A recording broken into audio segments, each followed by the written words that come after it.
श्री गणेशाय नमः। ब्रह्मा मुरारी त्रिपुरंतकारी भानु शशि भूमिसुतो बुद्धिश्च गुरुश्च शुक्र शनि राहु केतवः कुर्वन्तु सर्व मम सुप्रभातम। बोलिए वृंदावन बिहारी लाल की जय। श्री गणेशाय नमः। अतः अधिक मास शुक्ल एकादशी व्रत कथा प्रारंभ थे। युधिष्ठिर ने पूछा, हे जनार्दन, मल मास के शुक्ल पक्ष में कौन सी एकादशी होती है? उसका नाम और विधि क्या है? मुझसे कहिए। श्री कृष्ण जी ने उत्तर दिया कि मल मास में जो पद्मिनी नामक पुष्प तिथि होती है, यत्न पूर्वक उनकी उपासना करने से ये पद्मनाभ भगवान के लोक में ले जाती है। मल मास की पुण्यवती और पापों को नाश करने वाली तिथि कही गई है। उसका फल वर्णन करने से चार मुख वाले ब्रह्मा भी असमर्थ है। प्राचीन काल में ब्रह्मा जी ने नारद जी से पूछा, पापों के समूह को नाश करने वाली और मुक्ति भक्ति को देने वाली इस पद्मिनी एकादशी का उत्तम वर्णन किया गया है। श्री कृष्ण भगवान की वाणी सुनकर धर्मज्ञ राजा युधिष्ठिर अत्यंत पुलकित होकर कृष्ण से एकादशी की विधि पूछने लगे। राजा के वचन सुन प्रीति से प्रफुल्ल कमल व्रत नेत्र वाले श्री कृष्ण जी ने कहा, हे राजन, सुनो, जो मुनियों को भी दुर्लभ है उन्हें मैं कहूँगा। दशमी के दिन व्रत प्रारंभ किया जाता है। कांस्य फल में भोजन, मांस, मसूर, चना, कोंदो, साग, मधु, दूसरे का अन्न, ये 8 वस्तुएं दशमी के दिन भी वर्जित है। हविष्य, अन्न, अक्षर, अनाज के पौधों की ओस से निर्मित नमक को सार या खार कहते हैं। जैसे यवा सार, चना सार आदि सांबर नमक को छोड़कर दूसरे या सेंधा लवण का भोजन करे। एकादशी के दिन पृथ्वी पर शयन करे और ब्रह्मचर्य से रहे। एकादशी के दिन प्रातः काल उठे, विधि पूर्वक शौच करके दंत धवन करे, 12 कुल्ला करके शुद्ध हो जाए। प्रातः काल में बुद्धिमान को उत्तम तीर्थ में स्नान करने से निमित्त जाना चाहिए। गोबर, मिट्टी, तिल और कुश लेकर पवित्र होकर और आंवले का चूर्ण शरीर में लगाकर विधि पूर्वक स्नान करके इस मंत्र को पढ़े। सतबाहु श्री कृष्ण रूपी बारक तुमको उठाया है। हे मृतिके, तू ब्रह्मा से दी हुई कश्यप मुनि से अभिमंत्रित हुई है। मेरे सिर, नेत्र तथा प्रत्यंग में लगाई हुई तू मुझे पवित्र कर। हे मृतिके, तुमको मेरा नमस्कार है। तुमको हरि पूजा करने योग्य पवित्र बनाओ। समस्त ओदियों से उत्पन्न, गो के उदर से उत्पन्न तथा पृथ्वी को पवित्र करने वाला गोबर मुझको पवित्र करे। ब्रह्मा के थूक से उत्पन्न त्रिभुवन को पवित्र करने वाले धात्रीफल को नमस्कार है। हे आंवले, तुम मुझे स्पर्श करके मेरे शरीर को पवित्र करो। हे शंख चक्र गदाधारी जगतपति, हे देवताओं के देव, हे विष्णु, मुझे अपने तीर्थ में स्नान करने की आज्ञा दीजिए। यह कहकर और वरुण के मंत्र का जप करके तथा गंगा आदि तीर्थों का स्मरण करके जहाँ कहीं जलाशय हो उसमें विधि पूर्वक स्नान करे। हे नृपश्रेष्ठ, इसके पश्चात विधि पूर्वक मुख, पीठ, हृदय, बाहु और अर्धांग शरीर को मार्जन करे। फिर सुखदायक पवित्र और अखंडित श्वेत वस्त्र धारण करके विष्णु भगवान की पूजा करे। भगवान की पूजा करे तो बड़े बड़े पाप नष्ट हो जाते हैं। फिर विधि पूर्वक संध्या वंदन करके देवता और पितरों का तर्पण करे और विष्णु भगवान के मंदिर में जाकर उसकी पूजा करे। एक मासा स्वर्ण की बनाई हुई राधिका कृष्ण की मूर्ति तथा पार्वती महादेव की विधि पूर्वक पूजा करे। घट के ऊपर तांबे या मृतिका के पात्र में उत्तम वस्त्र रखकर और सुगंधित करके देवताओं को बैठने की व्यवस्था करनी चाहिए। उसके ऊपर स्वर्ण तथा चांदी का पात्र रखकर उसमें विष्णु भगवान को समर्पित कर विधि पूर्वक पूजन करे। उत्तम सुगंधित धूप, दीप, चंदन, अगर, कपूर और जल से घट पर स्थापित भगवान की पूजा करे। नाना प्रकार के पुष्प, कस्तूरी, श्वेत कमल और ऋतु के उत्पन्न हुए पुष्पों में से परमेश्वर की पूजा करे। शक्ति अनुसार विविध प्रकार के नैवेद्य तथा नीराजन, धूप, दीप, कपूर से केशव भगवान और शिव का पूजन करे। उस दिन भगवान के सम्मुख नाचे गावे, पतितों से वार्तालाप न करे और न छुए, मिथ्या न बोले, सत्य बोले, रजस्वला स्त्री का स्पर्श न करे, ब्राह्मण और गुरु की निंदा न करे। वैष्णव के साथ विष्णु भगवान के सम्मुख बैठकर पुराण सुने। मल मास के केशव पक्ष की एकादशी के व्रत में इस व्रत में केवल जल पान या दुग्ध पान करना चाहिए, अन्यथा व्रत नष्ट हो जाता है। रात्रि में गाते बजाते हुए जागरण करना उचित है। रात्रि के प्रथम पहर की पूजा में नारियल तथा अर्घ्य देना उत्तम है। दूसरे प्रहर में बेल से, तीसरे प्रहर में बिजोरा से और चतुर्थ प्रहर में सुपारी से अर्घ्य देना चाहिए और विशेष करके नारंगी से पूजन करना चाहिए। प्रथम पहर में जागरण करने से अग्निक्षोम यज्ञ का पुण्य होता है।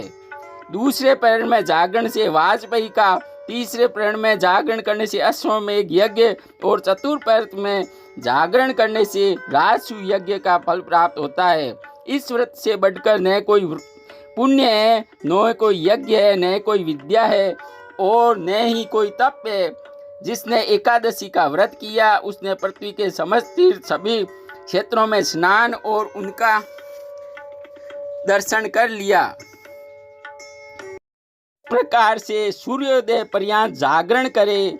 सूर्य के उदय होने पर उत्तम तीर्थ में जाकर स्नान करे। स्नान करने के पश्चात भक्ति पूर्वक परमेश्वर की पूजा करे तथा पूर्वोक्त विधि से श्रेष्ठ ब्राह्मणों को भोजन करावे। घट आदि वस्तुएं तथा केशव भगवान की मूर्ति का विधि पूर्वक पूजन करने से करे और ब्राह्मण को दान दे। पृथ्वी में जो मनुष्य इस प्रकार व्रत करते हैं उनको मुक्ति फल देने वाली यह व्रत सुफल हो जाता है। हे नगद, आपकी जिज्ञासा के अनुसार इस मल मास के शुक्ल पक्ष की उत्तम एकादशी की विधि मैंने वर्णन कर दी है। हे नृप नंदन, प्रेम पूर्वक जो इस पद्मिनी एकादशी के उत्तम व्रत को करते हैं वे सब व्रत कर चुके हैं। मल मास के कृष्ण पक्ष की एकादशी की भी यही विधि है। सब पापों का संहार करने वाले कृष्ण पक्ष की एकादशी परमा नाम है।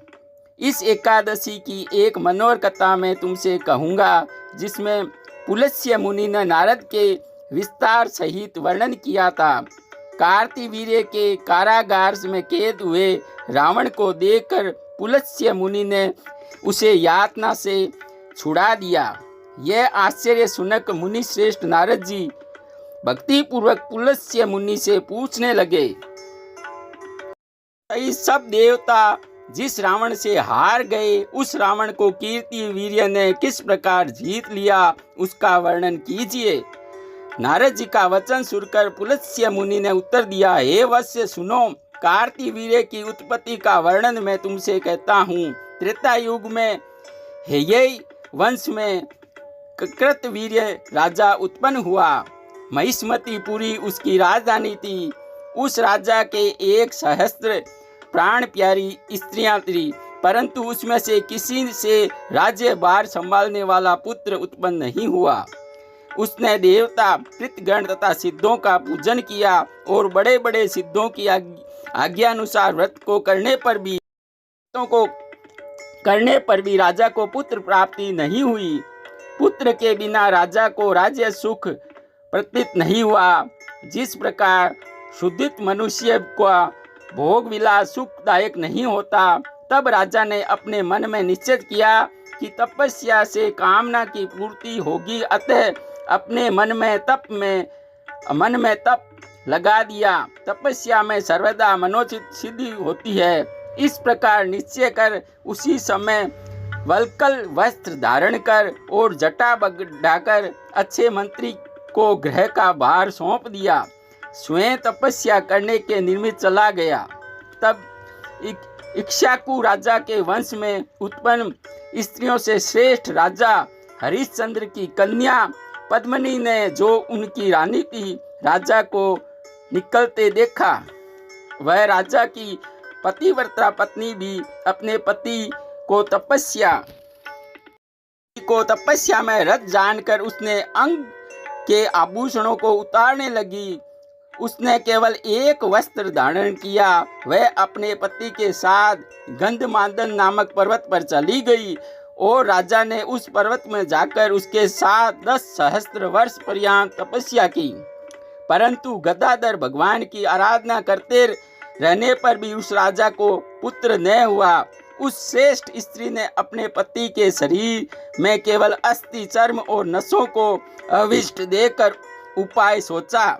वह पद्मिनी महासाध्वी अनसुईया से विनय पूर्वक पूछने लगी कि हे साध्वी, मेरे पति को तपस्या करते हुए 10,000 वर्ष व्यतीत हो गए, किंतु कष्ट विनायक केशव भगवान प्रसन्न नहीं हुए।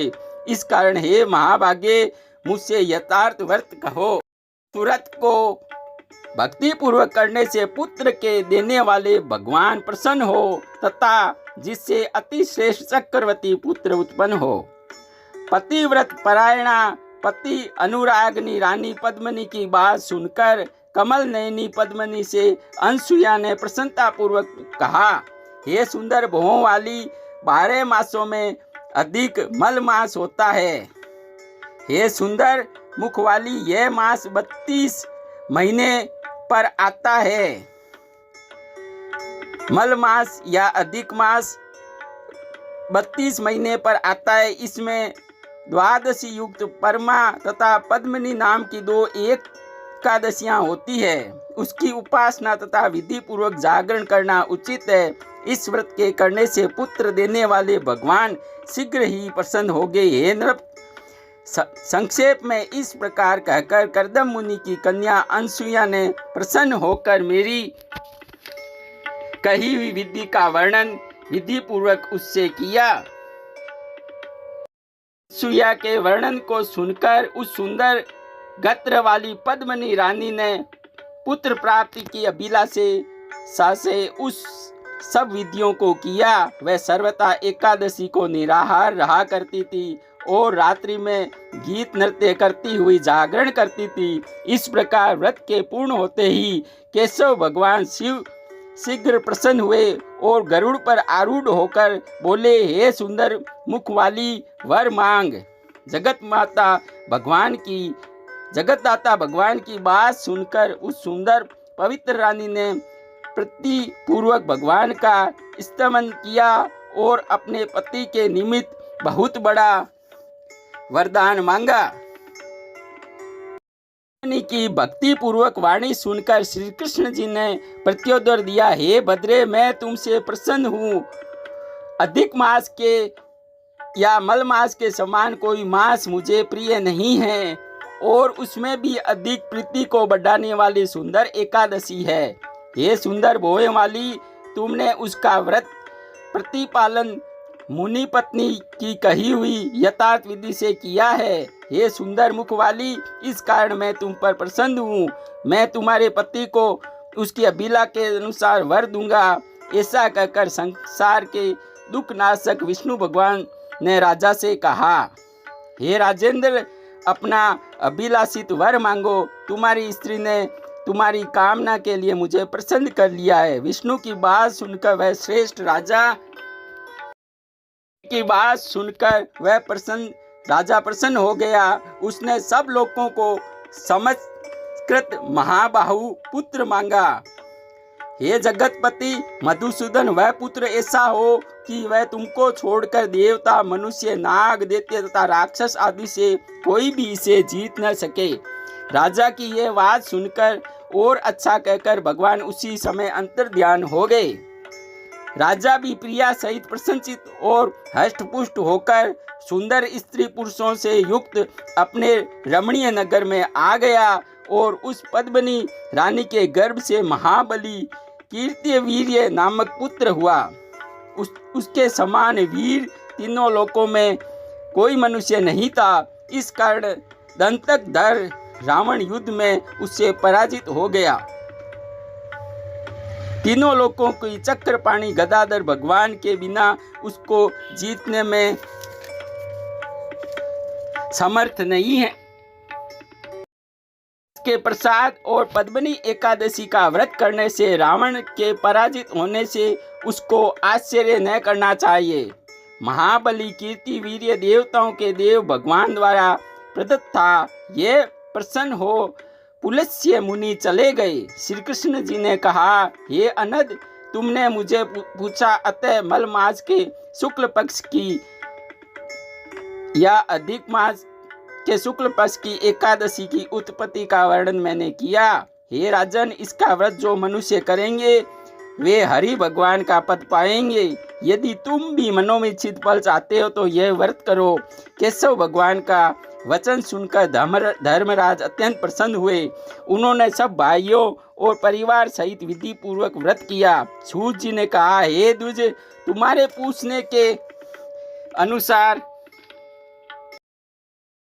के अनुसार उस एकादशी के पुण्य तथा पवित्रता का वर्णन मैंने किया है। अब क्या सुनना चाहते हो? जो मनुष्य इस विधि से भक्ति पूर्वक अधिक मास के शुक्ल पक्ष की सुखदायिनी एकादशी का व्रत करते हैं वे धन्य हैं, और इसकी संपूर्ण विधि को सुनने वाले मनुष्य भी अधिक पुण्य के भागी होते हैं, तथा जो संपूर्ण कथा को पढ़ेंगे वे विष्णु लोक में जाएंगे। इति श्री अधिक मास शुक्ल एकादशी व्रत कथा मातम्य संपूर्णम। अधिक मास कृष्ण एकादशी का लिंक नीचे दिया गया है। कृपया चैनल को लाइक सब्सक्राइब जरूर करें। धन्यवाद। जय श्री कृष्णा। ओम पूर्णमदः पूर्णमिदं पूर्णात् पूर्णमुदच्यते पूर्णस्य पूर्णमादाय पूर्णमेवावशिष्यते। हेलो भक्तजनों, वीडियो को लाइक व सब्सक्राइब जरूर कीजिएगा और शेयर जरूर कीजिएगा। धन्यवाद। राधे कृष्ण, राधे कृष्ण, राधे राधे।